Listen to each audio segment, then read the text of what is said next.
ओम शांति। आज गाम देवी मुंबई के भाई बहन सामने हैं। तो वैसे तो अभी बीच में 2-3 साल पहले गुलजार दादी को मिलने के बहाने आए थे, तो बहुत अच्छा लगा। बाकी तो विशेष वहाँ की काफी सारे भाई बहने बोलते थे कि कभी आप आना भाई जी, कभी आना। लेकिन ड्रामानुसार देखो, साइंस के साधन के द्वारा आज आपके पास पहुंच रहे। नेहा बहन जी, बाकी सारी बहुत सारी बहनें, हमारी तारा बहन जी, सब वहां रहते हैं। तो सचमुच ये गाम देवी वाला सेंटर में तो सोचता हूँ कितना लकी है। सबसे ज्यादा ब्रह्मा बाबा भी रहे, मम्मा भी रही, दादी भी रही। तो सचमुच इतना वंडरफुल सेंटर है। और वहां आने वाले भाई बहने भी बहुत लकी है, अपने स्नेह और प्यार से बाप दादा को ही खींच लिया। ये भी बहुत बड़ा संगम का भाग्य है। बाकी आज का बहुत सुंदर विषय रखा हुआ है, वर्तमान समय अनुसार पुरुषार्थ। आप सभी देख रहे समय कैसा चल रहा है, अचानक कैसी कैसी परिस्थिति आ रही। तो कई वर्षों की मुरलियों में बाबा कहते थे, बच्चे एवर रेडी बनो।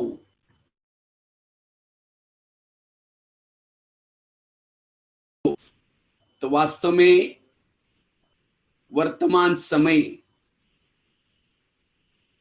अचानक कुछ भी हो सकता है, इसलिए अपने आप को एवर रेडी रखना है, अपने आप को निर्विघ्न बनाना है, अपनी अवस्था को शक्तिशाली बनाना है। क्योंकि जो निर्विघ्न होगा, जिनकी स्थिति शक्तिशाली होगी, वही ऊंच पद प्राप्त कर सकता है। जिनकी स्थिति शक्तिशाली निर्विघ्न होगी, वही वायुमंडल बनाने की सेवा कर सकता है। जो एवरेडी बनेगा, अचानक आने वाले पेपरों में पास हो जाएगा। क्योंकि अब युग बदलने का समय है, संसार परिवर्तन होने का समय है। उसमें विघ्न तो आएंगे, लेकिन विघ्नों में भी हमें अचल अडोल रहना है। विभिन्न प्रकार के विघ्न आएंगे। अभी तो केवल एक बीमारी के रूप में, कोरोना के रूप में समस्या का पेपर आया है, लेकिन आगे चल करके पुराने संस्कारों के द्वारा पेपर्स आएंगे, संबंधों के द्वारा पेपर्स आएंगे, खान पान के तरफ से पेपर्स आएंगे, प्रकृति के प्रकोप के द्वारा पेपर आएंगे, अनेक हिसाब किताब के द्वारा पेपर्स आएंगे। लेकिन उन सभी पेपरों में पास होने का अब भी हमें क्या करना है? स्थिति बनाने का पुरुषार्थ करना है। क्योंकि अब आगे चल करके स्थिति बनाने का टाइम नहीं मिलेगा। केवल हमें स्थिति नहीं बनानी है, लेकिन इसके साथ साथ, स्थिति के साथ साथ हमारे कई जन्मों के जो विकर्म रहे हैं, उसको भी कम करना है। और अभी भी हमें विकर्मों से बचना है और बेहद की सेवा करनी है। वायुमंडल को पावरफुल बनाने की सेवा करनी है। इसलिए ये जो समय चल रहा है अभी वर्तमान समय का, ये बहुत ही नाजुक समय है। और ऐसे समय पर अपनी स्थिति को निर्विघ्न शक्तिशाली बनाने का पुरुषार्थ करना है। हमारा वर्तमान समय का एक एक पल बड़ा कीमती का है। तो वर्तमान समय अनुसार अपने आप को निर्विघ्न बनाने के लिए, ये रेडी बनाने के लिए, भविष्य में पेपरों में पास होने के लिए हमें कौन सा पुरुषार्थ करना है, एक 4-5 बातें आज उसके ऊपर चर्चा करेंगे। अगर हमें निर्विघ्न बनना है, स्थिति को शक्तिशाली बनाना है, भविष्य का पद भी ऊंचा प्राप्त करना है, संगम युग के प्रभु मिलन का आनंद लेना है, उसके लिए सबसे पहली बात है, हमें अशरीरी स्थिति, विधेयी स्थिति, निराकारी की स्वरूप की स्थिति में स्थित रहने का पुरुषार्थ। निरंतर मेरी निराकारी स्थिति बनी रहे, अशरीरी स्थिति बनी रहे, विधेयी स्थिति बनी रहे, क्योंकि इसी स्थिति के द्वारा ही हम निर्विघ्न बन सकते हैं। इसी स्थिति के द्वारा ही हम एवरेडी बन सकते हैं। इसी स्थिति के द्वारा ही हम सदा परमात्मा से, शिव बाबा से कनेक्ट रह सकते हैं, विकर्मों से बच सकते हैं। इतना ही नहीं, बेहद में जो वायुमंडल बनाने की सेवा भी कर सकते हैं इसी स्वरूप से। और वास्तव में हमारे ज्ञान का, योग का, धारणाओं का, सबका सारा है अशरीरी बनना, विधेयी स्वरूप में टिकना, क्योंकि इसी स्वरूप में टिकने से ही हमारे अंदर देवताओं के संस्कार आएंगे, देवताओं की संस्कृति आएगी। इस स्वरूप से ही हमें अति इंद्रिय सुख की अनुभूति होगी। और जिन्होंने संगम युग में अति इंद्रिय सुख की अनुभूति की है, उसकी बुद्धि कहीं भी अटकेगी नहीं, भटकेगी नहीं, लटकेगी नहीं और चटकेगी भी नहीं। सिवाय परमात्मा के, शिव बाबा के कहीं भी बुद्धि नहीं जाएगी। बाबा ने 4-5 दिन पहले छोटे बच्चे का एग्जाम्पल दिया था। छोटा बच्चा माँ बाप के सिवाय कहीं नहीं जाता। इसी तरह जो अशरीरी विधेयी स्थिति में रहते हैं, आत्मा के स्वरूप में टिके रहते हैं, वो बाबा के सिवाय उसकी बुद्धि कहीं भी प्रभावित नहीं होगी। आज मेरी बुद्धि कई वस्तु में चली जाती है, व्यक्ति में चली जाती है, इसका मतलब मैं देह के भान में हूं। इसीलिए बाबा कहते बच्चे, ये आत्मा का लेसन पक्का करो, अशरीरी स्थिति में रहो। इसी स्थिति के द्वारा ही भविष्य में आने वाले विभिन्न प्रकार के जो पेपर्स हैं, चाहे प्रकृति का पेपर, चाहे पुराने संस्कारों का पेपर, चाहे संबंधों का पेपर, हिसाब किताब के पेपर, उन सभी पेपरों में पास होने का पुरुषार्थ है ये अशरीरी स्थिति में रहना, विधेयी स्वरूप में टिकना, निराकारी स्वरूप में रहना। इसी से हमारे अंदर सारी गुण और शक्ति आएगी। आज कई भाई बहन कहते हैं हम बहुत दिनों से ज्ञान में चल रहे हैं, लेकिन मुझे छोटी छोटी बातें सहन नहीं होती, तुरंत गुस्सा आता है, इसलिए मैं कभी दिल शिकस्त बन जाता हूं। वास्तव में सहन शक्ति का पुरुषार्थ नहीं किया जाता है, पुरुषार्थ करते अशरीरी बनने का, विधेयी स्वरूप में टिकने का, निराकारी स्वरूप में टिकने का। क्योंकि इस स्वरूप में टिकने से ही हमारे अंदर गुण और शक्ति अपने आप आएगी। अविधेयी स्वरूप का अभ्यास किया ही नहीं, आत्मा के स्वरूप में टिकते ही नहीं, तो गुण कैसे आएंगे? जैसे बीज बोएंगे, बीज को वृक्ष आता है, वृक्षों को फल लगते हैं। बीज बोया ही नहीं, वृक्ष आएगा ही नहीं, फल लगेगी ही नहीं। अगर मेरे जीवन में सहन शक्ति नहीं है, धैर्यता नहीं है, शांति नहीं है, एकाग्रता नहीं है, इसका मतलब मैंने अशरीरी का पुरुषार्थ नहीं किया। इसलिए वास्तव में पुरुषार्थ है अशरीरी में रहना, विधेयी स्वरूप में टिकना। इसलिए इस स्वरूप से ही असंभव बातें संभव कर सकेंगे, सदा शिव बाबा से कनेक्ट रहेंगे। इतना ही नहीं, विकर्मों से बचे रहेंगे, किए वे विकर्मों को भी कम कर सकेंगे। इसी स्वरूप में टिकने से उपराम रहेंगे, वैराग्य आएगा। राम रावण का युद्ध चलता है, राम रावण का एक सिर काटता है, फिर दूसरा काटता है, रावण नहीं मरता। विभीषण आकर के उनके कान में एक बात सुनाता है, ये ऐसा नहीं मरेगा, उसके नाभि में तीर लगा, और जब नाभि में तीर लगा रावण मर गया। इसी तरह आज हम भी रावण के गले काटने में लगे हैं, कोई 20 साल से, कोई 40 साल से, कोई 10 साल से, कभी कोई 5 साल से। वो विकारों के, संस्कारों के गले काट रहे हैं। कभी काम का गला काट देते हैं, कभी क्रोध का काट देते हैं, लेकिन दोबारा वो जुड़ जाते। क्यों? क्योंकि हमने देह भान के नाभि में तीर नहीं लगाया। जब तक देही अभिमानी नहीं बनेंगे, अशरीरी स्थिति में नहीं रहेंगे, विधेयी स्वरूप में नहीं रहेंगे, तब तक ये पुराने संस्कार परिवर्तन नहीं होंगे। लाइट जलाए नहीं, अंधेरा भागेगा कैसा? इसी तरह वास्तव में जितना ये आत्मा की लाइट जलाएंगे, हमारे जीवन की समस्याओं का समाधान होगा।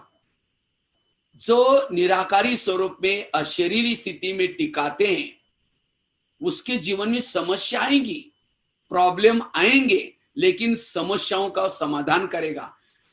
पहाड़ के समान समस्या भी वो राई के समान, रुई के समान बना देगा। कौन? जो अशरीरी विधेयी स्वरूप में रहता है। इतना ही नहीं, समस्या, प्रॉब्लम, तूफान उसके लिए तोहफा बन जाएंगे, वो और ही गिफ्ट देके जाएंगे। इसीलिए वो निश्चिंत रहेगा, वो प्रभु मिलन में मस्त रहेगा। इसीलिए बाबा कहते बच्चे, ये पहला सबक पक्का करो। मुझे लगता है कोई भी मुरली उठा करके आप पढ़ो, हर मुरली में बाबा कहते बच्चे आत्मा समझो, अशरीरी स्थिति में स्थित रहो। तो अभी भी हमारे पास टाइम है। इतना दिन हमने अगर नहीं भी मेहनत की, अभी भी हमें ये लास्ट का स्वरूप, यही हमारा अंतिम स्वरूप है। ये पहला लेसन और बीच के लेसन हमें इस स्वरूप में टिकाने के लिए है। बाबा ने जो 4 सब्जेक्ट रखे, क्यों रखे? ज्ञान, योग, धारणा, सेवा, ये चारों सब्जेक्ट का सार भी है निराकारी स्वरूप में टिकाना, अशरीरी स्थिति में रखना, विधेयी स्वरूप में टिकना। इसलिए अगर मुझे अंतिम समय के पेपरों में पास होना है, समय पर एवरेडी बनना है, विघ्नों में पास होना है, संगम युग के प्रभु मिलन का आनंद लेना है, कर्म योगी बनना है, इस स्थिति में स्थित रहने की आवश्यकता है। क्योंकि जो खुद को भूल जाता है, खुदा को भूल जाता है। बाबा ने एक मुरली में कहा था, मेरा तुम्हारे से प्यार है। उसकी निशानी क्या है? बाबा ने कहा मेरा तुम्हारे से प्यार है, इसीलिए मैंने अपनी दुनिया छोड़ करके, अव्यक्त परम धाम छोड़ करके, अपना रूप बदल करके, मैं हूं निराकारी, लेकिन आपके प्यार के खातिर मैंने अपना रूप बदल करके साकार में ब्रह्मा के तन में आया और रात रात भर करके पढ़ाया, घंटों घंटों तक पढ़ाया, सृष्टि के आदि मध्य अंत का ज्ञान का डमरू बजा बजा करके सब सुनाया। ये मेरा तुम्हारे से प्यार था, इसीलिए मैंने किया। अब तुम्हारा मेरे साथ प्यार है, मैंने सब कुछ समझा है, समय कौन सा चल रहा है, अब कहां जाना है, कैसा चलना है, मैंने ज्ञान सुनाया। तो अभी तुम्हारा मेरे साथ प्यार है, तुम मेरे पास आओ। जैसे मैं तुम्हारे पास आकर के घंटों तक बैठता था, तुम भी मेरे पास आओ और घंटों तक बैठो। लेकिन बाबा ने कहा कि कई बच्चे वहां बैठना चाहते हैं लेकिन टिक नहीं सकते। क्यों? वो अपना रूप नहीं बदलते, साकार में निराकार को देखने की कोशिश करते। इसलिए जब तक ये आत्मा का स्वरूप में नहीं टिकेंगे, तब तक हम भविष्य में आने वाले पेपरों में पास नहीं होंगे, एवरेडी नहीं बनेंगे। ऊंच पद का आधार भी ये स्थिति है। इसलिए बस अब हमको इसकी धून लगानी है, निरंतर आत्मिक स्थिति बनी रहे, निरंतर विधेयी स्वरूप बना रहे।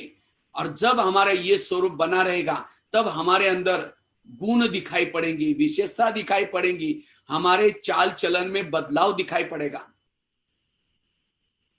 जो हम परिवर्तन करना चाहते हैं कर देंगे। इस स्वरूप में टिकने से सारा दिन शरीर में एक प्रकार के व्यवस फैलते हैं और उसी से हमें अति इंद्रिय सुख मिलता है।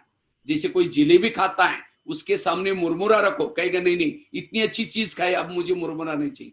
तो जिन्होंने अति इंद्रिय सुख का अनुभव किया, वो एक बाबा के सिवाय कहीं भी प्रभाव में नहीं आएंगे।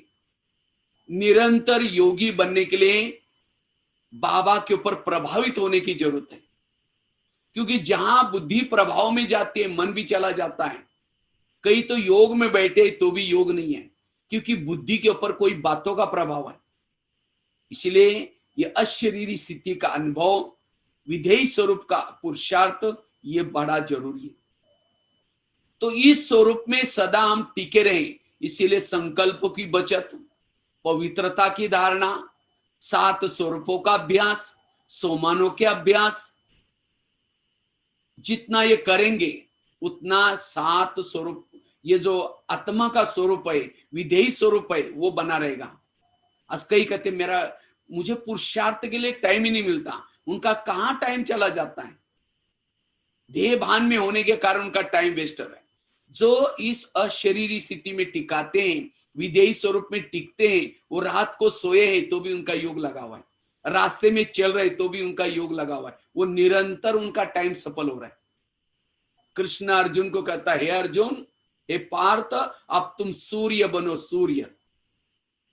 तो वर्तमान समय भी हमें सूर्य वाली स्थिति, जिसको ही बाबा कहते हैं ज्वाला स्वरूप स्थिति, और ये ज्वाला स्वरूप स्थिति का आधार है इस अशरीरी स्थिति में रहना, विधेयी स्वरूप में टिकना।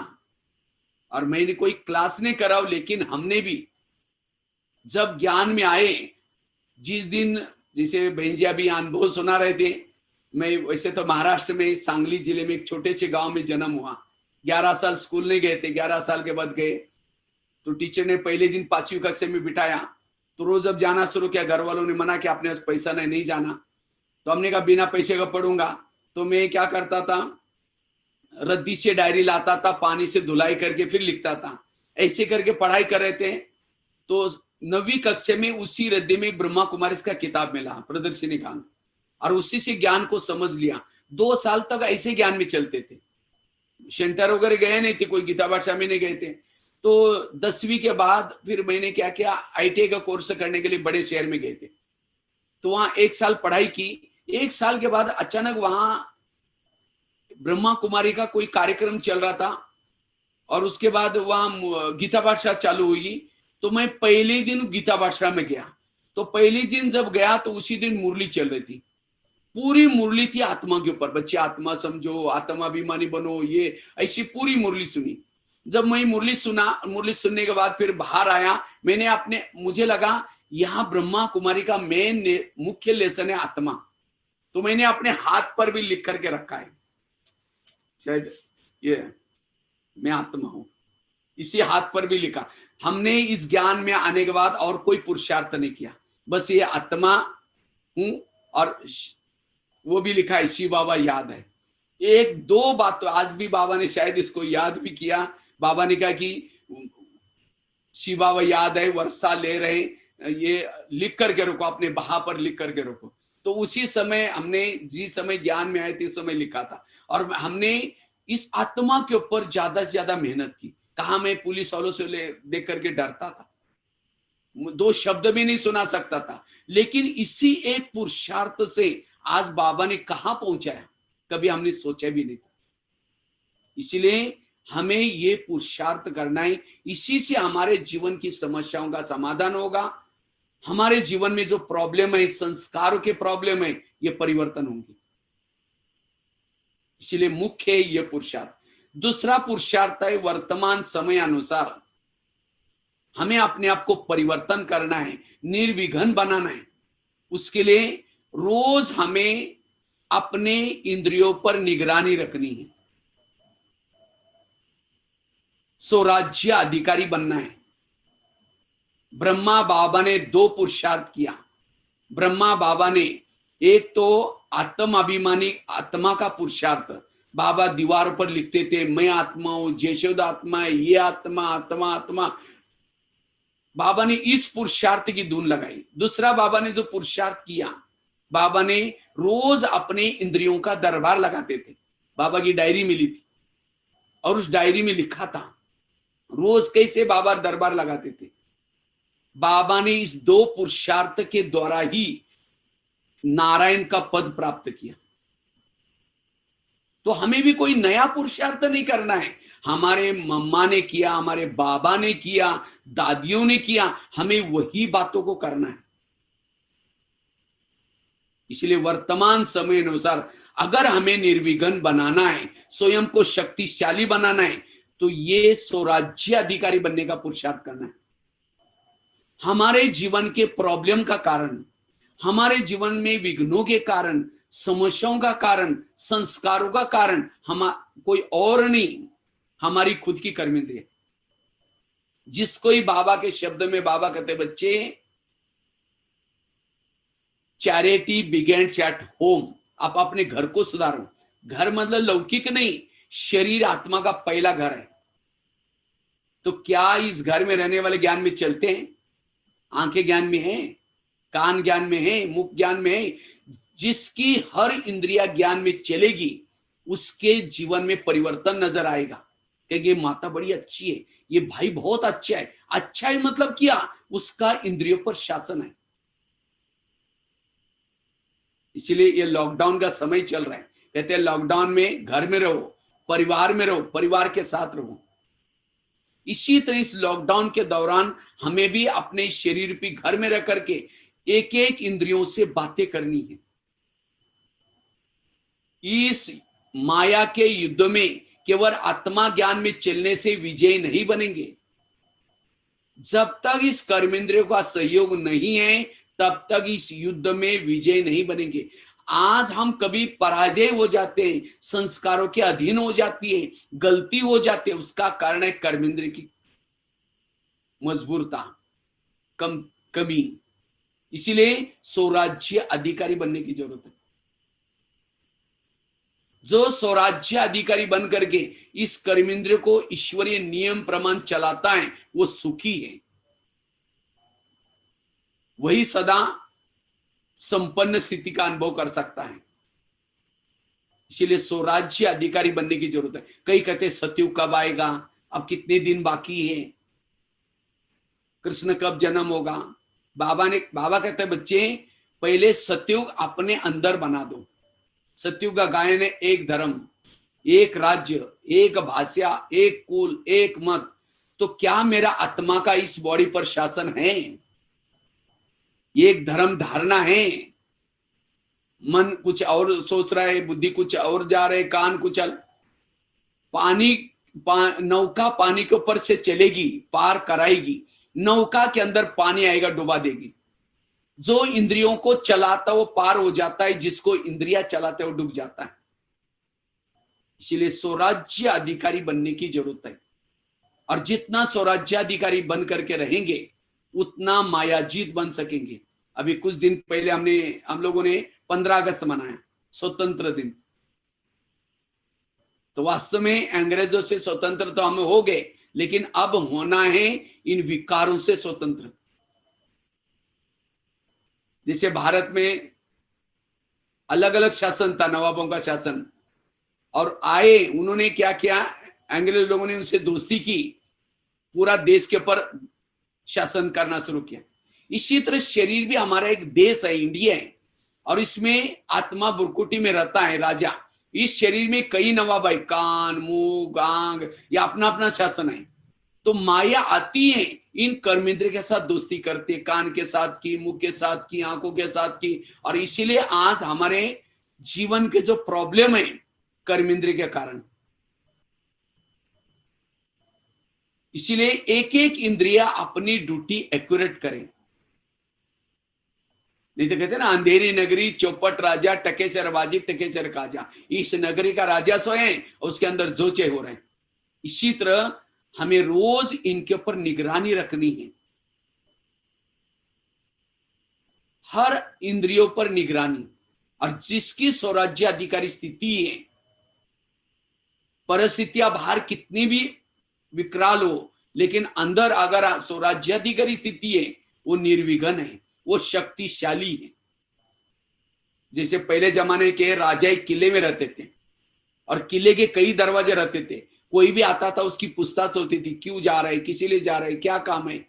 इसी तरह शरीर भी हमारा एक फोर्ट है, किला है, और इस किले के कई दरवाजे, कान, मुंह, आंग, लेकिन इस दरवाजे में कोई टोकने वाला, रोकने वाला कोई नहीं है।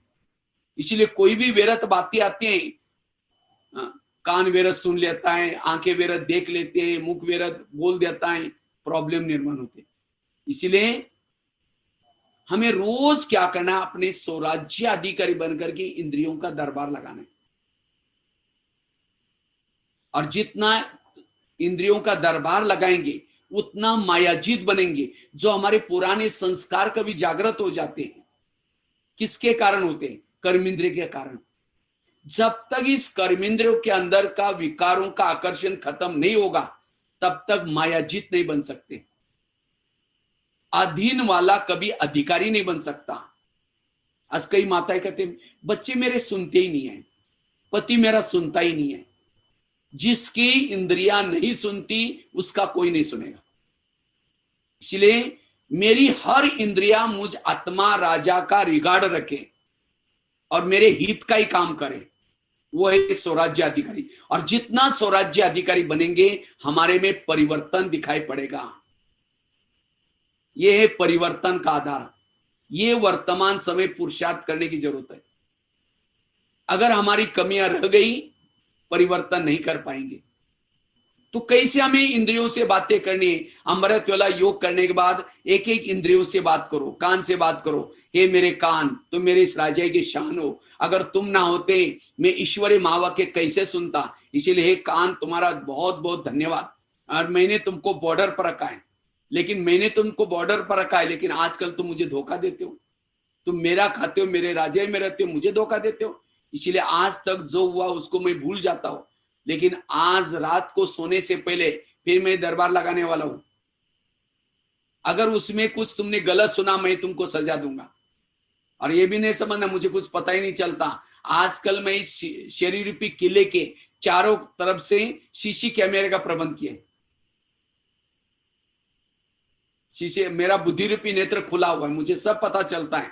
इसीलिए हे कान, तुम एक्यूरेट श्रीमत के अनुसार सुनना। आगे चलो, मुख के साथ बात करो।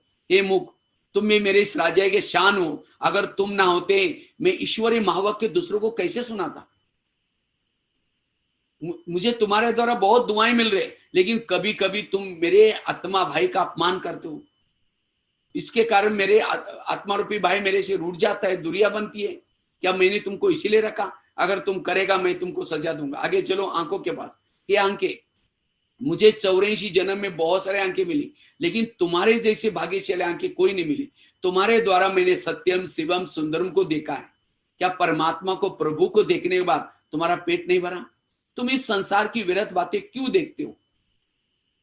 अगर देखेगी, मैं तुमको सजा दूंगा। आगे चलो, पांव के पास। हे पांव, तुम में मेरे राज्य के शान हो। अगर तुम ना होते, मैं सेवा करने के लिए कैसे जाता? सेवा की हाथ ने आदि दुआ तुमको मिल जाती है। सेवा की मुख ने आदि दुआ तुमको मिल जाती है। पांव क्या करता है? सभी इंद्रियों को अपने सिर पर बिठा करके लेके जाता है। घुटने के ऊपर पूरा बॉडी को किसने उठाया? पांव ने। इसीलिए कोई भी व्यक्ति घर में आता है, उसके चरण छूते हैं। क्यों? हे चरण, तुम्हारा धन्यवाद, इस व्यक्ति को हमारे घर में लाया। लेकिन कभी कभी चरण पर चिंतन करने के लिए भी लेके जाते। पर चिंतन किया मुख ने, आधा विकर्म पाप का पांव का हो गया। फिल्म देखी आंखों ने, आधा विकर्म पांव का हो गया। माना सभी इंद्रियां उससे मिले हैं। इसीलिए हर इंद्रिय अपनी ड्यूटी एक्यूरेट करे। अगर पांव कहता नहीं नहीं, मैं राजा को धोखा नहीं दे सकता हूं, मैं राजा का खाता हूं, राजा के पास रहता हूं, मैं नहीं जाऊंगा। अगर पांव नहीं जाएंगे तो क्या इंद्रिया जाएगी? इसी तरह हमारी हर इंद्रिया जितना एक्यूरेट काम करेगी, उतना हमारे में परिवर्तन आएगा। ये परिवर्तन, क्योंकि भविष्य में विश्व पर वही राज्य कर सकता है जिसने शरीर रूपी देश पर, शरीर रूपी विश्व पर राज्य किया। इसीलिए भविष्य के पद का आधार, देवता बनने का आधार इंद्रियों पर शासन। ये है सो परिवर्तन। सो परिवर्तन करना मतलब बैज पहन लिया, सफेद ड्रेस पहन लिया, ये हो गया ऊपर का परिवर्तन। आंतरिक परिवर्तन चाहिए। इसलिए चेक करो, क्या मेरी सभी इंद्रियां मेरे कहना मानती है? अगर नहीं मानती, उनके साथ बातें करना अपनी इंद्रियों से। आजकल लोग, मम्मी पापा इतना बिजी रहते हैं, बच्चा कहाँ जा रहा है, किसके संग में जा रहा है, क्या देख रहा है, क्या सुन रहा है, उसको कोई पूछने का टाइम ही नहीं है। और जब बच्चा गलत काम करता है, उनकी आंखें खुल जाती। इसी तरह आज हम इस सेवाओं में और बातों में इतना व्यस्त हो गए, अपनी इंद्रियों से बात करने का टाइम ही नहीं हमको। इसीलिए इस लॉकडाउन के समय हमको टाइम मिला हुआ है अपनी इंद्रियों से बातें करने का, घर में रहने का। इसीलिए हमें रोज इनका दरबार लगाना है। अगर कोई इंद्रियां नहीं मानती, उसको सजा भी देनी है। रात को सोने के पहले फिर दरबार लगा दो। सबसे पहले कान से पूछो, कान तुम्हारा चार्ट सारा दिन का कैसा रहा? तुम्हारा बहुत बहुत धन्यवाद। तुम्हारे द्वारा सवेरे 7 बजे मैंने मुरली सुनी थी, लेकिन 12-1 बजे तुमने, कोई माता जी आई थी, किसी की व्यर्थ बातें सुना रही थी, नजदीक जाकर तुमने सुना था। तुमको मैंने सुनने के लिए मना किया, तुमने सुना, इसीलिए तुम्हारे लिए सजा। तुम्हें दोबारा मुरली सुननी। सजा मतलब कान को काट करके फेंकने वाली सजा नहीं देनी। आगे चलो मुख के पास। मुख तुम्हारा चार्ट कैसा रहा? समझो कान ने दरवाजा खोला, तुमने तो चुप रहना चाहिए था। तुमने भी बोला हाँ वो ऐसी करते, उसने ऐसा किया, इसीलिए तुम्हारे लिए सजा। कल के दिन तुम्हारा कारोबार बंद रहेगा, मौन रहेगा।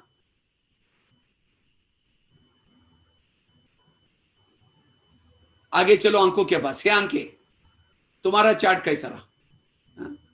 अब तुम तो इंटरनेट की बातें तो बड़े गौर से देख रहे थे, लेकिन योग के समय तुम बंद हो गए थे।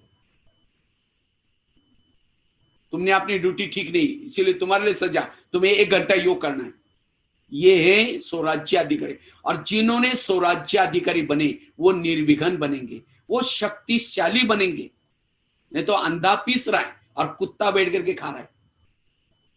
इसी तरह आज हम योग लगा रहे, अमृत वाला उठ रहे हैं, मुरली सुन रहे, पुरुषार्थ कर रहे, लेकिन इंद्रिया सारा दिन व्यर्थ गवा रहे। आंखें व्यर्थ देख रहे, कान व्यर्थ सुन रहे, जमा कुछ भी नहीं है। इसलिए ब्रह्मा बाबा ने ये दरबार लगाने की सिस्टम रखी थी, लेकिन आज हम नहीं लगाते। ये अपने आप को देखना, अब दूसरों को देखने का टाइम नहीं है। खुद को देखना, खुद को कर्मेंद्रिय को क्या करना है, इन ईश्वरीय नियम प्रमाण चलाना। ये है परिवर्तन का आधार। वर्तमान समय हमें ये पुरुषार्थ करना। तीसरी बात है,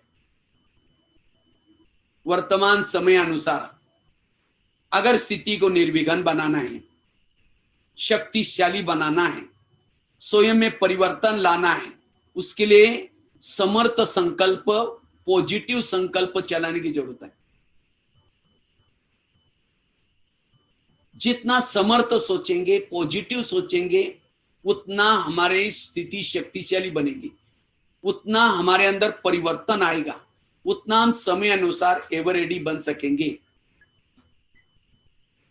इसलिए संकल्प को समर्थ चलाने की जरूरत है। संकल्प से कल्प बनता है। हमारी स्थिति शक्तिशाली बनाने का आधार है समर्थ संकल्प। जिसके संकल्प समर्थ हैं, कम है, पॉजिटिव है, वो स्थिति को निरंतर योगी बना सकता है, अशरीरी स्थिति में स्थित रख सकता है, वो सदा शक्तिशाली बन सकता है, गुण और शक्तियों से संपन्न बन सकता है। इतना ही नहीं, जिसके संकल्प कम चलते, समर्थ चलते, वो फरिश्ता बन सकता है, वो हल्का रह सकता है। इसलिए ये पुरुषार्थ करना है। वास्तव में हमारे जो टोटल ज्ञान मिला हुआ है, कर्मों का ज्ञान, ड्रामा का ज्ञान, जो हुआ अच्छा, ये सारा ज्ञान मिला है संकल्पों को समर्थ चलाने का, कम चलाने का। इतना सारा ज्ञान मिलने के बाद फिर भी मेरे संकल्प ज्यादा चलते हैं, वेस्ट संकल्प चलते हैं, ज्ञान को समझा ही नहीं, ड्रामा को समझा ही नहीं।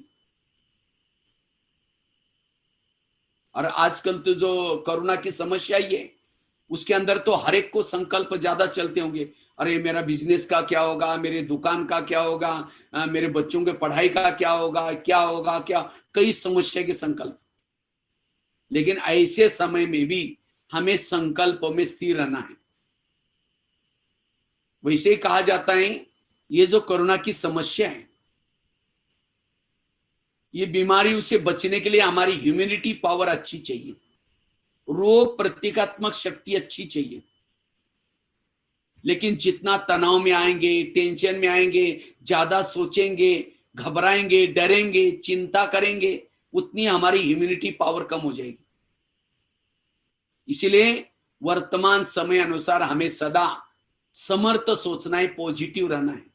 हमारा काम है प्रभु का चिंतन करना, और प्रभु का काम है भक्तों के जीवन में, बच्चों के जीवन में जो समस्या है उसका समाधान करना।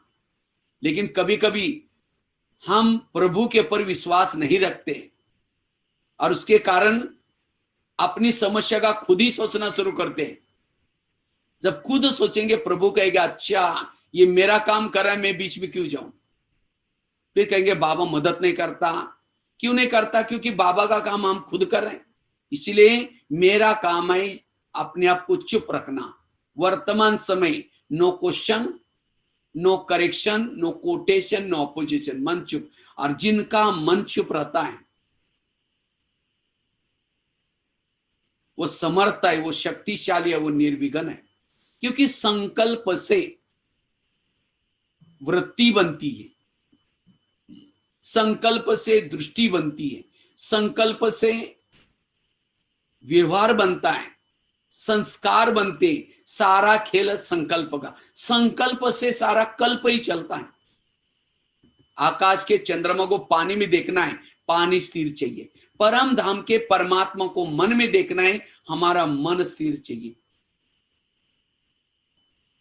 तो जितना मन को स्थिर रखेंगे, ये वरेडी बन सकेंगे, कर्म योगी बन सकेंगे। थोड़ा भी नेगेटिव संकल्प चलते, व्यर्थ संकल्प चलते, हमारी स्थिति बिगड़ जाती है, विघ्न पैदा होना शुरू हो जाता है। इसलिए संकल्पों को बचाने की आवश्यकता है, और जितना हम संकल्पों को बचाएंगे, समर्थ रखेंगे, उतनी हमारी स्थिति शक्तिशाली बनेगी। इसलिए माया विभिन्न प्रकार की समस्या सामने लाएगी, पेपर्स लाएंगे, लेकिन हमें जो बाबा ने नथिंग न्यू का पाठ पक्का किया है, जो हुआ अच्छा ये पाठ पक्का कराया, हर एक अपना अपना पाठ है वो पाठ पक्का कराया, उस अनुसार हमें सदा क्या करना है? अपने संकल्प की बचत करनी है। जिसके संकल्प प्रमाण से ज्यादा चलते हैं वो एकाग्र नहीं बन सकता।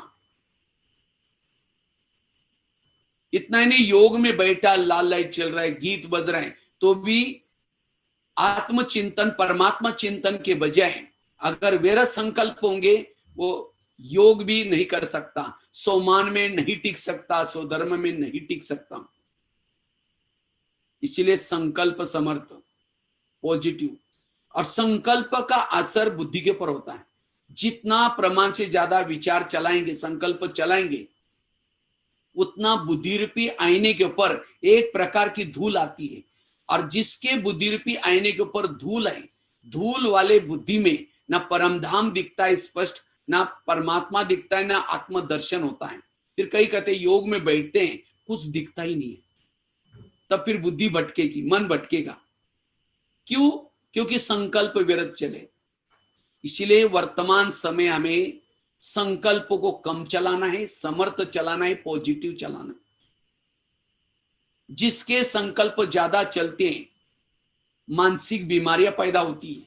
इसीलिए कहते हैं ना, जिसका पांव गरम, पेट नरम, दिमाग ठंडा, वह डॉक्टर आने की जरूरत नहीं है। अगर हेल्दी बनना है, वेल्दी बनना है, हैप्पी बनना है, पांव को गर्म रखना, अर्थात एक्सरसाइज करना, वॉकिंग करना। जितना हम एक्सरसाइज वॉकिंग करते हैं, उतना हमारे पांव गर्म रहेंगे। दूसरा, पेट नरम, संतुलित आहार। ऐसे नहीं कि पनीर है तो 2-3 रोटी ज्यादा खा ली, और कोई कद्दू की सब्जी है तो ना की तिरछा क्या है, क्या बनाया। चाहे कद्दू हो चाहे पनीर हो, हमें जितना खाना है उतना ही, संतुलित आहार। और तीसरा, दिमाग ठंडा। कैसी भी परिस्थितियां हो, कैसी भी बातें हो, तो भी मन स्थिर। और जिन्होंने इन 3 बातों पर ध्यान दिया, वो हेल्दी, वेल्दी और हैप्पी है। लेकिन आजकल उल्टा होता है, पांव रहते हैं ठंडे और दिमाग रहता है गर्म। आज किसी को पेट की बीमारी होती है, ईर्ष्या करने वालों को पेट की बीमारी होती है। इसीलिए कहता है ना, तुम मेरे को देख करके तुम्हारे पेट में जलन होता है। किसी को दूर का कम दिखता है, दूसरे की बुराई को आंखें फाड़ फाड़ के देखेंगे। आज किसी का ब्लड प्रेशर बढ़ता है, बीती हुई बातों को याद किया, ब्लड प्रेशर बढ़ गया। शुगर दूसरों को कंट्रोल में रखने की कोशिश करेंगे, मैं इसकी सास हूं, मैं इसका पति हूं, मैं इसकी मां हूं, लेकिन आजकल कोई किसी का कहना नहीं मानता। फिर कहेंगे मेरा कोई नहीं मानता, मैं क्या करूं। और ऐसे विचारों से ऐसे केमिकल्स उतरते हैं, शुगर पैदा होते हैं। आज किसी को स्पॉन्डिलाइट होता है, रास्ते में जा रहे सब्जी लाने के लिए, देखेंगे वो क्या करता है, वो क्या करती है, इधर उधर देखने वालों को स्पॉन्डिलाइट। फिर डॉक्टर के पास जाएंगे, डॉक्टर चेक करेगा, कहेगा आपको स्पॉन्डिलाइट हुआ है, सर्वाइव, और उसके लिए एक बड़ा सा पट्टा गले में लगाएगा। पट्टा लगाने से 6 महीना ना इधर देखेंगे ना उधर देखेंगे, सीधा देखते चलना पड़ेगा। किसी को ब्रेन ट्यूमर, ब्रेन हेमरेज, सभी बीमारियों का कारण है मन बीमार। जिसका मन बीमार उसका तन बीमार। वास्तव में ब्रह्मा कुमारी का केंद्र भी एक हॉस्पिटल है, और ये है मन का हॉस्पिटल। दुनिया में हॉस्पिटल तो बहुत है, लेकिन मन को ठीक करने वाले हॉस्पिटल कोई नहीं। इसीलिए भोलेनाथ, शिव बाबा, वैद्यनाथ ने हर शहरों में हॉस्पिटल खोले। और जब तक मन की बीमारियों को ठीक नहीं करेंगे तब तक तन ठीक नहीं होगा। इसीलिए वर्तमान समय अगर हमें हेल्दी बनना है, हैप्पी बनना है, अपने संकल्पों को कम चलाना है। ये ज्ञान केवल सत्युग में जाने के लिए नहीं है, वर्तमान समय भी हमें हेल्दी वेल्दी बनने के लिए ज्ञान है। इसीलिए वर्तमान समय का पुरुषार्थ है अपने संकल्प को कम चलाना। इसीलिए हमारे प्रधानमंत्री जी ने भी सबके लिए मंत्र पक्का कराया, हमारे लिए जान अच्छी है तो हमारे लिए जहान है, हमारी हेल्थ अच्छी है हमारे लिए दुनिया है। हमारी हेल्थ ही गई, हमारे लिए कुछ भी नहीं, दुनिया ही खत्म होगी। इसीलिए हेल्थ की संभाल रखनी है, और हेल्थ की संभाल रखने के लिए अपने मन को समर्थ बनाना, पॉजिटिव बनाना। वास्तव में बीमारी होती है डर से, घबराने से। एक अमेरिका में एक व्यक्ति के ऊपर प्रयोग किया गया, एक व्यक्ति की आंखें बांधी और उसको एक सुई चिबाई और उस व्यक्ति को छुपाया, दूर भगाया, और उसके सामने एक सांप फेंक दिया। तो उसकी पट्टी खोली तो जैसी पट्टी आंखें खोली, सांप को देखते वो डर गया। उसको लगा कि मुझे सांप ने काटा है। कहा कि मुझे सांप ने काटा है। तो बड़ा बड़ा कहते अच्छा, तो हॉस्पिटल लेके गए, तो हॉस्पिटल बंद था। दूसरे हॉस्पिटल में तीसरे, वो डर डर करके मर गया। एक व्यक्ति की आंखें बांधी और उसको सांप ने काटा, सांप को छुपाया, तो उसकी पट्टी खोली तो कहता मुझे ही आपको चुभा जैसे, काटा कैसे लग रहा है। तो किसने कहा देखो इसने तो सुई चुबाई, देखो इसके पास पीछे सुई छिपाई है। तो कहता है ठीक है। उसने कुछ नहीं सोचा, उसको कुछ नहीं हुआ। तो जहर किसे चढ़ा? सोचने से। तो आज सारा दिन कितना हम निगेटिव सोचते, कितने समाचार सुनते, ऐसा हुआ ये हुआ, तो किसी को छींक भी आई लगता है कहीं कोरोना तो नहीं हुआ, किसी को थोड़ा सा भी ये होता है। तो इसलिए हमें सदा समर्थ रहना है, पॉजिटिव रहना है। और जो समर्थ पॉजिटिव रहता है बीमारियों से बच सकता है। इतना ही नहीं, पॉजिटिव रहने से योग युक्त रह सकता है। इसीलिए संकल्प को कम चलाना, पॉजिटिव चलाना। संकल्प कम चलाने के लिए जो बाबा ने ड्रामा का ज्ञान, कई कहते हैं मैं इसके रास्ते में कभी जाता नहीं, मैंने इसका कुछ बिगाड़ा नहीं, फिर भी ये व्यक्ति मेरे साथ ऐसा क्यों करता है? अगर मेरे साथ ऐसा वैसा कोई करता है, ये मेरे पिछले जन्मों का कार्मिक अकाउंट है। हमारे आसपास के घर के जितने भी लोग हैं, कोई हमको देने के लिए, कोई हमारे से लेने के लिए। और जिन्होंने लेने देने का संबंध को समझ लिया, क्योंकि अब रिटर्न जर्नी है, सबको वापिस जाना है। और जब तक हमारे हिसाब किताब चुक्त नहीं होंगे, कोई भी पावन नहीं बनेगा, वापिस नहीं जा सकता। और हिसाब किताब चुक्त करने के बाबा ने 3 तरीके रखे। एक है प्रभु को याद करो, शिव बाबा को याद करो। जितना याद करेंगे, द्वापरिक से लेकर के ध्याभिमान होकर के जाने अनजाने जो हमारी गलतियां हुई है, विकर्म हुई है, वो कम हो जाएंगे। अगर वो नहीं करेंगे, सहन करना पड़ेगा। आज हमने प्रकृति का दुरुपयोग किया है, इंद्रियों का दुरुपयोग किया है, इसलिए प्रकृति के विघ्न आते। प्रकृति के विघ्नों को भी सहन करना है। कई संबंधों के तरफ से विघ्न आते, कोई पति तंग करता है, कोई पड़ोसनी तंग करती है, कोई बेटा ही तंग करता है, नहीं मानता। ये क्यों तंग करता है? वो आपके पिछले जन्मों के कोई ना कोई कर्मों का हिसाब किताब है, उसको अभी सहन करके चुप्त करना है, इसे भी पावन बन जाएंगे। अगर वो भी नहीं करेंगे तो ये विनाश क्या है? विनाश अर्थात हमने जो जाने अनजाने जो गलतियां की, उसका परिणाम विनाश। लेकिन उस विनाश में जो चुक्त करेगा पावन तो बनेगा। बाबा कहता है पावन बनने के बिना मैं किसी को भी परम धाम पावन दुनिया में लेके नहीं जाऊंगा। लेकिन विनाश के समय जो घटनाएं होंगी, दुख दर्द होगा, उसे पावन बनेंगे, उसे मुक्ति मिलेगी, जीवन मुक्ति नहीं मिलेगी। अगर सत्युग में जाना है, जीवन मुक्ति में जाना है, जितना याद करेंगे उससे हम जीवन मुक्ति मिलेगी, पद ऊंचा मिलेगा। जो सहन करके चुक्त करता है उससे भी पद कम हो जाएगा। जीवन मुक्ति में जाएंगे, सत्युग में जाएंगे, पद कम मिलेगा। तो कौन सा अच्छा है? याद।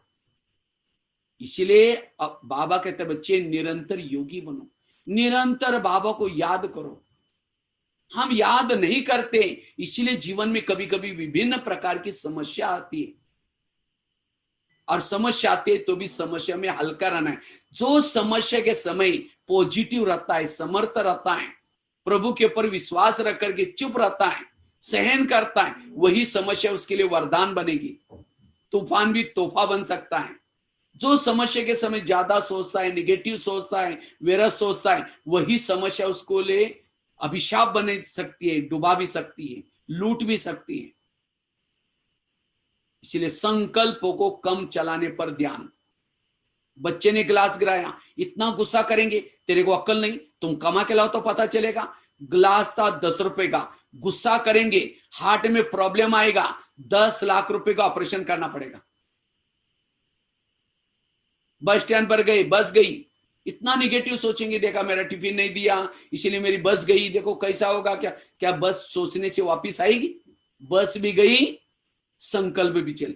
उस ग्लास से भी इंपॉर्टेंट मेरे संकल्प है। इसीलिए संकल्पों को बचाने का पुरुषार्थ। और जो संकल्प को स्थिर रखता है वही साक्षी होकर के रहेगा, वही चेहरे पर खुशी रहेगी उसके। बाबा कहते हैं आगे चल करके लोग म्यूजियम देखने के लिए, ज्ञान सुनने के लिए नहीं आएंगे, लेकिन बाबा कहते हैं बाबा के बच्चे जो हैं, जिनके चेहरे में खुशी है, वो चेहरा ही म्यूजियम का काम करेंगे। लेकिन कौन सा चेहरा? जिस चेहरे के अंदर पॉजिटिव सोच चल रहा है, समर्थ सोच चल रहा है, उसके चेहरे में खुशी होगी। इसलिए समर्थ रहना ये वर्तमान की आवश्यकता है। इसके लिए जो हुआ अच्छा हुआ, नेगेटिव बात को पॉजिटिव में लाओ। अगर किसी ने गाली भी दी, क्या सोचो? गाली नहीं दी, मेरे ऊपर गुलाब का फूल डाल दिया। जो गाली देगा वही दोपहर में रोज भगत बनकर के आपके मूर्ति के ऊपर फूल डालेगा। तो भगत चाहिए क्या नहीं चाहिए? जिस दिन किसी ने गाली दी, योग में बैठेंगे बाबा को, बाबा आज आपने बहुत अच्छा भगत भेजा था, उसने बहुत अच्छा फूल डाल के गया, आपका बहुत बहुत धन्यवाद। किसी ने परचिंतन किया, क्या समझो? परचिंतन नहीं किया, मेरा कीर्तन भजन गाया। निगेटिव को पॉजिटिव में चेंज करो। संकल्प को बचाना, और जिसके संकल्प समर्थ है वही मनसा सेवा कर सकता है। बाबा ने कहा कि आगे चल करके सेवा ही सारी ठप हो जाएगी, चाहे वाणी सेवा, चाहे स्थूल सेवा, लेकिन अंत में चलेगी मनसा सेवा। लेकिन मनसा सेवा वही कर सकता है जिन्होंने अपने मन को कंट्रोल किया है, मन समर्थ है, पॉजिटिव है।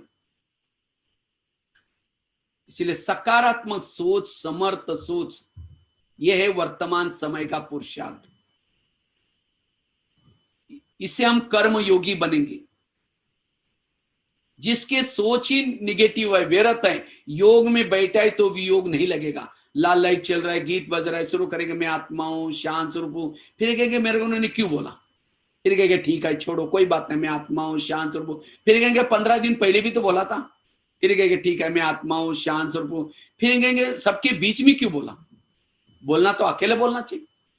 वो योग में बैठा है तो भी इसका योग नहीं लग रहा है, रात को सोया है तो भी इसका योग नहीं है, क्यों? संकल्प में हलचल है। इसीलिए संकल्प में एकाग्रता। जिन्होंने इस ज्ञान को अच्छी तरह समझ लिया, ड्रामा को समझ लिया, उसके मन में स्थिरता आई। और जिसका मन स्थिर है वही आत्माभिमानी स्थिति में, अशरीरी स्थिति में रह सकता है, वही निर्विघ्न बन सकता है, संकल्प को बचा सकता है। एक शिष्य गुरुजी के पास गया, कहता है गुरुजी मैं बहुत भक्ति करता हूं, दान करता हूं, पुण्य करता हूं, लेकिन मुझे कुछ अनुभव नहीं हो रहा है। तो गुरुजी हंसने लगे, कहते बात तो सही है। कहते 3-4 दिन पहले मैं बगीचे में बैठा था, 5-6 युवा आए थे, उन युवाओं को प्यास लगी थी। तो गुरुजी ने कहा सामने कुआं है, वहां बाल्टी है, रस्सा है, जाकर पी के आ जाओ। वो 5-6 युवा वहां गए, बाल्टी को रस्से से बांधा, नीचे कुएं में छोड़ा, पानी खींचा, पानी नहीं मिला। दोबारा बाल्टी डाली, फिर खींचा, पानी नहीं मिला। तीसरी बार, चौथी बार, 10 बार बाल्टी डालते रहे, पानी नहीं मिला, छोड़ के चले। कुआं था, बाल्टी थी, रस्सा था, तो भी प्यासे गए। क्यों? बाल्टी को छेद थे। वो तो कुएं के पास गए थे, हम तो सागर के पास आए। हमारे पास बुद्धि रूपी बाल्टी है, रस्सा भी है, मेहनत भी कर रहे हैं, अमृत वाला उठ रहे हैं, लेकिन अगर मन को छेद है, बुद्धि को छेद है, मेरा सोचने की आदत है, आत्मा अनुभूति, परमात्मा अनुभूति, शांति की अनुभूति नहीं होगी, अंत में प्यासे ही रह जाएंगे। इसलिए व्यर्थों से बचना। और लास्ट की एक बात सुना करके पूरा करता हूं। वर्तमान समय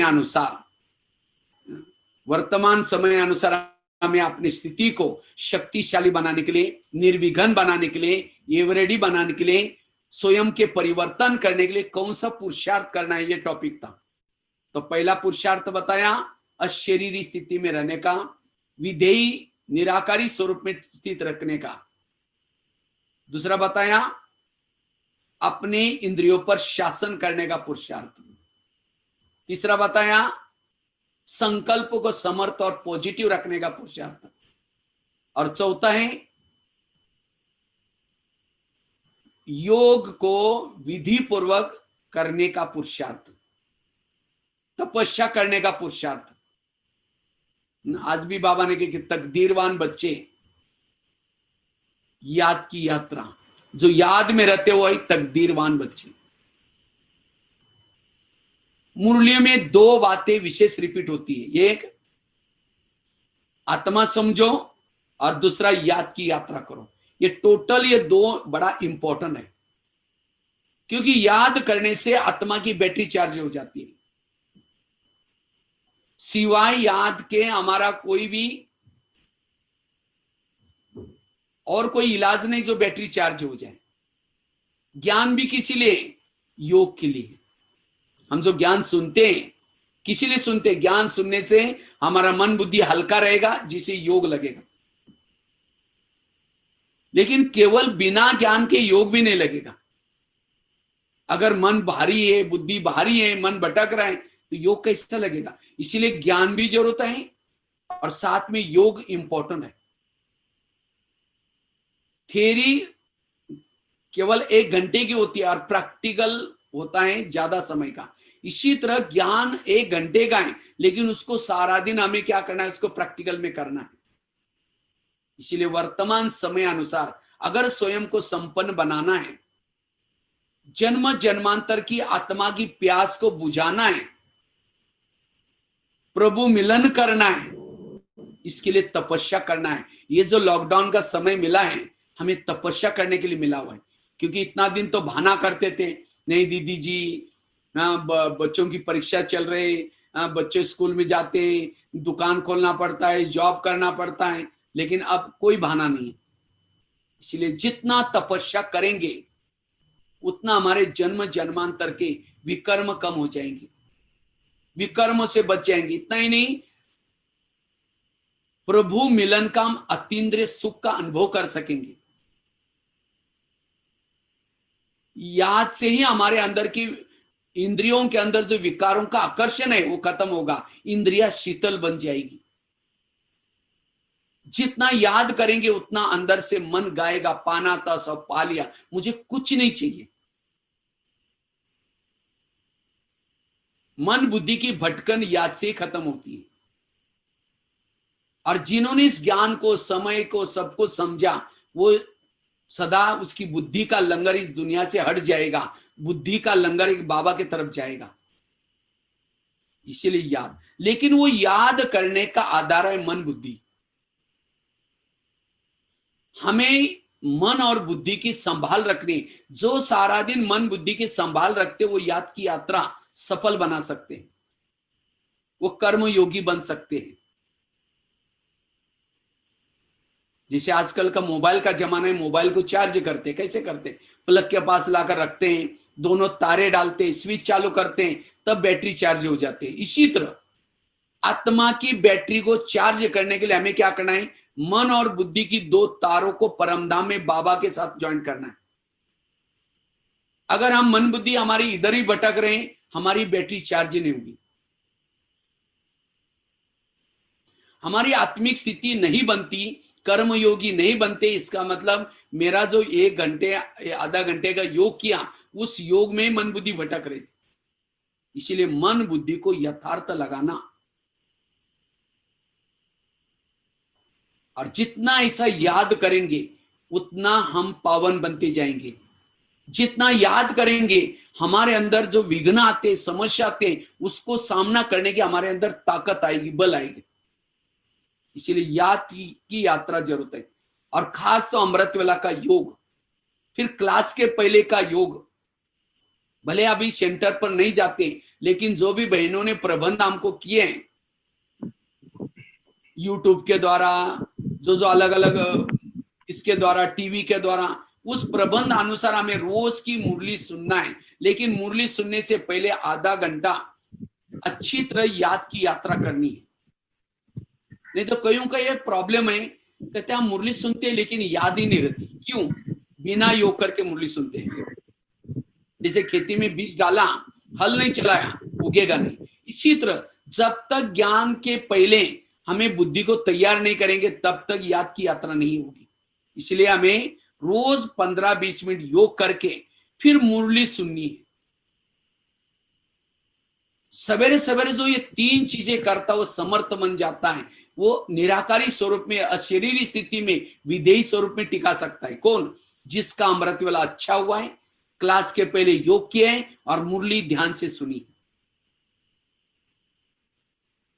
लेकिन मुरली तो वैसे तो सेंटर पर सुनने, लेकिन आजकल तो कोरोना की समस्या, इसीलिए हमें बाबा ने प्रबंध दिया है। लेकिन ऐसा नहीं समझना कि वो तो बहुत अच्छा है, सेंटर पर जाने की जरूरत नहीं है। लेकिन नहीं, हमें जब हमारा माहौल ठीक हो जाएगा, दोबारा फिर हमें सेंटर से कनेक्ट होना है। क्योंकि बाबा का एक एक महावाक्य लाखों करोड़ों का है। ये तो कई सोचेंगे चलो अच्छा ही नाश्ता बनाते हुए, खाना बनाते समय मुरली सुनते रहो। लेकिन जो सिस्टम बनाइए, जैसे स्कूलों की सिस्टम है, उसी सिस्टम से हमें चलना है। इसलिए हमें भविष्य में जैसा पूरा होगा, हमें रोज फिर से दोबारा सेंटर पर जाना है और सेंटर पर जाकर के सुनना है। और तब तक भी हमें रोज ज्वाइंट होना है, और जो रोज ये 3 चीजें करनी है। इससे हमारी सारा दिन कर्मयोगी की स्थिति रहेगी। और जो कर्मयोगी बनता है, सारा दिन व्यर्थों से बचेगा, और शाम के समय नुमा शाम का योग करेगा या अमृत वेला करेगा, वो भी अच्छी रहेगी। इसीलिए विशेष हमें क्या करना है, ये सवेरे सवेरे 3 चीजें करनी है। अमृत वेला अलर्ट होकर के, और साथ में क्लास के पहले, और मुरली को ध्यान से सुनना, बीच बीच में ट्रैफिक कंट्रोल। और विशेष योग के लिए मन बुद्धि बड़ी काम आती है। मन बुद्धि तो बुद्धि क्या है, एक छोटा सा एग्जांपल देके मैं पूरा करता हूं। समझो अभी आप लोग बैठे हैं मुंबई में, अपने अपने घरों में कई बैठे हैं, कई सेंटर पर भी हैं। इसी समय आपको कहा कि इसी समय माउंट आबू में ओम शांति भवन को आप देख रहे। ओम शांति भवन, बैकग्राउंड में पहाड़ी है, 2 साइड पर 2 योगी है, बीच में गुंबज लगा हुआ है। सीढ़ी चढ़ करके गेट से जा रहे हैं अंदर। अंदर जाते जाते वो वरांडे में एक सुंदर सौरभ का भवन में गए। ओम शांति भवन देख करके आपने नीचे आए पांडववन में। पांडववन में शांति स्तंभ के पास गए। जैसे शांति स्तंभ के पास गए, वहां लिखा हुआ है मार्बल के ऊपर, पवित्र स्तंभ, ज्ञान स्तंभ। वहां साइलेंस का आप अनुभव कर रहे थे। वहां से आप धीरे से बाबा की झोपड़ी की तरफ जा रहे हैं। झोपड़ी के बाजू में एक झूला भी है।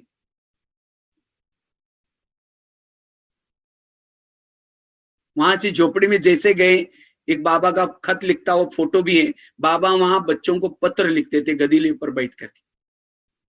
वहां के वाइब्रेशन का आप अनुभव करें। झोपड़ी से आप बाबा के रूम में गए, जहां एक खटिया रखी है, नीला सा ट्रांसलाइट है, जहां बाबा निवास करते थे। उस रूम में आप बाबा की अनुभूति कर रहे हैं। बाबा खटिया पर बैठे हैं, जैसे आप जाते हैं, जैसे दृष्टि ले रहे हैं।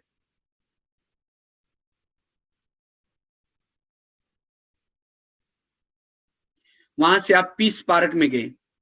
पीस पार्क में जहां ओम का बना हुआ है, वहां से गुरु शिखर की तरफ देख रहे हैं। वहां से आप नीचे ज्ञान सरोवर में आए, जहां एक डोम बना हुआ है, उसमें बड़ा सुंदर वाइब्रेशन, अव्यक्त वाइब्रेशन। वहां से किचन कॉम्प्लेक्स के सामने खड़े हैं ज्ञान सरोवर में। वहां से नीचे शांतिवन में आए, डायमंड हॉल, जहां अव्यक्त बाबा को मिलन मनाते थे अव्यक्त बाबा से। उस वाइब्रेशन की अनुभूति कर।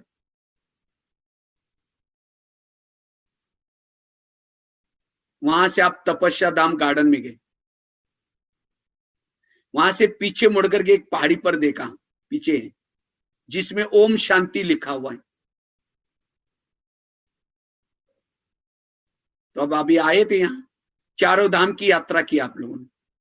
आपकी आंखें भी वही है, शरीर भी वही, आत्मा भी वही है। यहाँ कौन आया था? मन बुद्धि।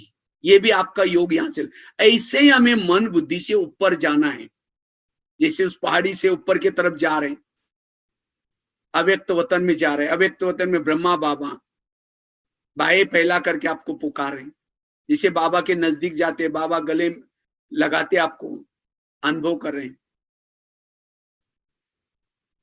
वहां से बाबा आपको दृष्टि दे रहे हैं, मस्तक के ऊपर हाथ रखा है।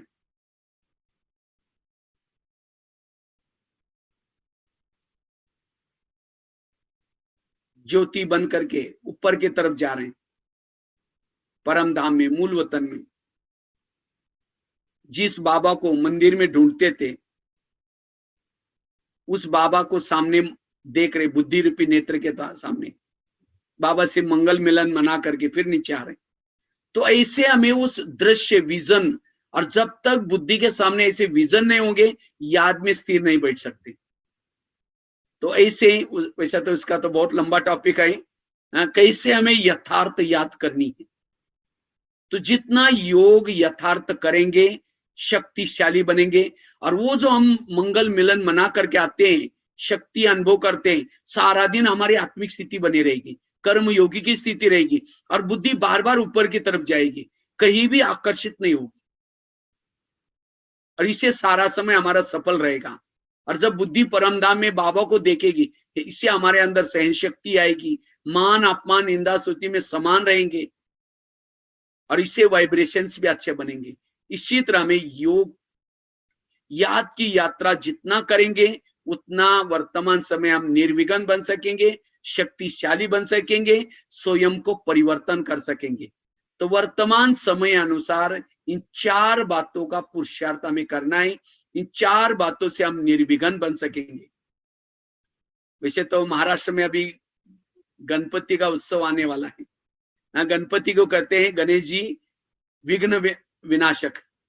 तो इसी तरह विघ्न विनाशक वही बन सकता है जो बातों को अपने अंदर समेट लेता है, व्यर्थों से बच जाता है। वो कहते हैं गणेश जी का सिर क्या किया, शिव जी ने काट दिया सिर, और उसको हाथी का सिर लगाया। इसी तरह हमारा भी आसुरी बुद्धि वाला सिर था, आसुरी विचार वाला था, देह के संबंध, देह की बातें, वो पुरानी दुनिया के विचार वाला सिर था। वो काट करके बाबा ने ज्ञानी वाला सिर बनाया।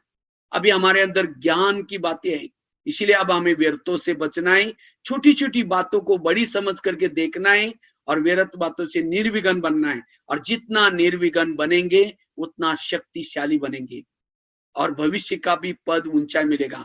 इसलिए हमें खास ये पुरुषार्थ करना है। वैसे तो गामदेव वाले भले लकी है। मैं जब वहां आया था तो मुझे एक भाई ने कहा कि भाई जी यहाँ बबुलनाथ का मंदिर है, वहां जाना है, तो मेरे को लेके गए। तो मैं जब सवेरे सवेरे वहां गया तो मुझे इतना वंडरफुल लगा एक सीन। वहां जो मिलते हैं ना बबुलनाथ से, वो बिल्कुल जैसे अपने दोस्त के साथ जैसे मिलते वैसे, और कहीं जोर से कहेंगे दादा। तो सचमुच गाम देवी वालों का बाबा के साथ जो संबंध है, बड़ा मित्रता का संबंध है, बहुत नजदीक का संबंध है। और वहां तो सभी महारथी भी रहे, हम देखते थे रमेश भाई जी बाबा के साथ बिल्कुल जैसे दोस्त के तरह रहते थे। तो इसी तरह इतने सारे महारथी आप लोगों के पास है। अभी तो दादी जी भी आप लोगों के साथ में, तो आप लोगों को पुरुषार्थ करना तो बहुत इजी है, सहज है। हमें भी दादी के साथ रहने का मौका मिला। खास तो नीलू बहन सभी याद करते हैं। तो विशेष आप लोग ये पुरुषार्थ करेंगे, अपने आप को स्थिति को अच्छा बनाएंगे और कल पहले अनुसार तीव्र पुरुषार्थ रहेंगे। तो यही विशेष आज की इस टॉपिक से ही है। इसी के साथ बहुत बहुत धन्यवाद नेहा बहन को जो हमको सेवा का मौका दिया। इसी के साथ धन्यवाद। ओम शांति।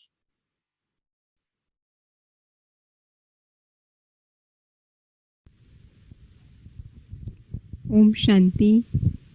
भगवान भाई आपका भी बहुत बहुत दिल से हम धन्यवाद करते हैं कि आपने बड़े दिल से सभी को ज्ञान रत्नों से और अनुभव युक्त बातों से भरपूर किया। सुनते सुनते बहुत अच्छा लग रहा था कि ज्ञान की बातों को प्रैक्टिकली जीवन में कैसे लाना है। उनकी युक्ति भी आपने बताई। आपने अपने जीवन में उच्च धारणाएं की है जो हमें आपकी बातों से एहसास हो रहा है। तो सचमुच आप बाबा के ऐसे विशेष रत्न हो। सभी को बहुत प्रेरणा मिली है। करीबन 700 से ज़्यादा भाई बहन अभी आपको सुन रहे हैं।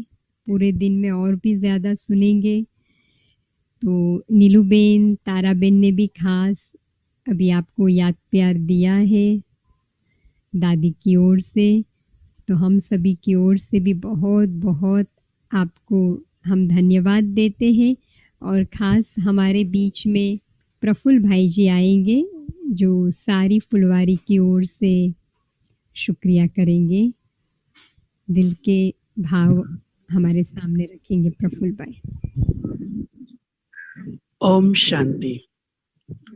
तो जैसे घर की एक बहू होती है और उसको मायके की याद सताती है, तो मायके से कोई भी आता है तो उसको बहुत खुशी होती है। तो वैसे ही हम आत्माओं को खुशी हो रही है कि मधुबन मायके से आज भगवान भाई हमारे बीच में आए और इतने सुंदर उन्होंने ज्ञान रत्न लुटाए। वर्तमान समय पुरुषार्थ के 4 स्तंभ, अशरीरी अवस्था, हाँ, कर्मेंद्रिय जीत स्थिति, समर्थ संकल्प और योग की यथार्थ विधि सुंदर रीति से, सरल रीति से समझाया। हमने देखा था कि हम जब पहले शिविरार्थियों का ग्रुप लेकर आते थे तो उन शिविरार्थियों के बच्चों को भगवान भाई डायमंड हॉल के पीछे के गार्डन में लेकर बहुत सुंदर रीति से ज्ञान सुनाते थे और हम भी उनमें बैठते थे। तो ऐसे हमारे भगवान भाई, तो मन कहता है एक फरिश्ता आया है, मधुबन का दुलार लाया है, भगवान भाई पधारे हैं, भगवान का प्यार लाए हैं। तो ऐसे भगवान भाई का बहुत बहुत धन्यवाद, शुक्रिया। ओम शांति।